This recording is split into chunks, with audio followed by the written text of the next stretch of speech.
ब्राह्मण और सर्प की कथा। बहुत समय पहले की बात है। एक गांव में हरिदत्त नामक एक ब्राह्मण रहता था।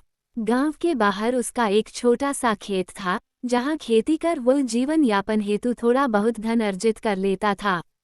ग्रीष्म ऋतु थी। वो अपने खेत में एक वृक्ष की छाया में लेटा सुस्ता रहा था। अनायास ही उसकी दृष्टि वृक्ष के नीचे बने बिल से बाहर निकले सर्प पर पड़ी।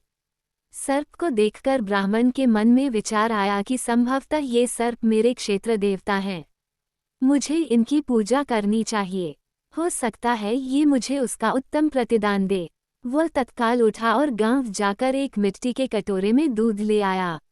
उसने वह कटोरा सर्प के बिल के बाहर रखा और बोला, हे सर्पदेव, अब तक मैंने आपकी पूजा अर्चना नहीं की, क्योंकि मुझे आपके विषय में ज्ञात नहीं था। आप मुझे इस धृष्टता के लिए क्षमा करें। अब से मैं प्रतिदिन आपको पूजा करूंगा। मुझ पर कृपा करें और मेरा जीवन समृद्ध करें। फिर वह घर लौट आया। अगले दिन खेत पहुंचकर वह कटोरा उठाने सर्प के बिल के पास गया। उसने देखा कि उस कटोरे में एक स्वर्ण मुद्रा रखी हुई है। सर्पदेव का आशीर्वाद समझकर उसने वह स्वर्ण मुद्रा उठा ली।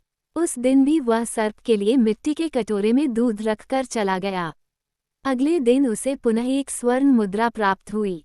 तब से वह नित्य प्रतिदिन सर्पदेव के लिए दूध रखने लगा और उसे प्रतिदिन स्वर्ण मुद्रा मिलने लगी। एक बार उसे किसी कार्य से दूसरे गांव जाना पड़ा, इसलिए उसने अपने पुत्र को खेत में वृक्ष के नीचे बने बिल के पास मिट्टी के कटोरे में दूध रखने का कार्य सौंपा और दूसरे गांव की यात्रा के लिए निकल पड़ा। उसका पुत्र आज्ञानुसार दूध का कटोरा सर्प के बिल के सामने रखकर घर चला आया। अगले दिन जब वो पुनः दूध रखने गया तो कटोरे में स्वर्ण मुद्रा देख चकित रह गया। स्वर्ण मुद्रा देख उसके मन में लोभ आ गया और वह सोचने लगा कि अवश्य इस बिल के भीतर स्वर्ण कलश है। क्यों न मैं इसे खोदकर समस्त स्वर्ण मुद्राएं एक साथ प्राप्त कर धनवान हो जाऊं। किंतु उसे सर्प का डर था। सर्प के जीवित रहते स्वर्ण कलश प्राप्त करना असंभव होगा, ये सोचकर वह उस दिन तो वापस चला गया। किंतु अगले दिन जब वह सर्प के लिए दूध लेकर आया तो साथ में लाठी भी ले गया। दूध का कटोरा बिल के सामने रखने के थोड़ी देर बाद जब सर्प दूध पीने बाहर निकला तो उसने उस पर लाठी से प्रहार किया। सर्प लाठी के प्रहार से बच गया, किंतु क्रुद्ध हो गया और फन फैलाकर ब्राह्मण के पुत्र को डस लिया। कुछ ही देर में विष के प्रभाव से ब्राह्मण के पुत्र की मृत्यु हो गई। इस तरह लोभ के कारण ब्राह्मण पुत्र को अपने प्राणों से हाथ धोने पड़े।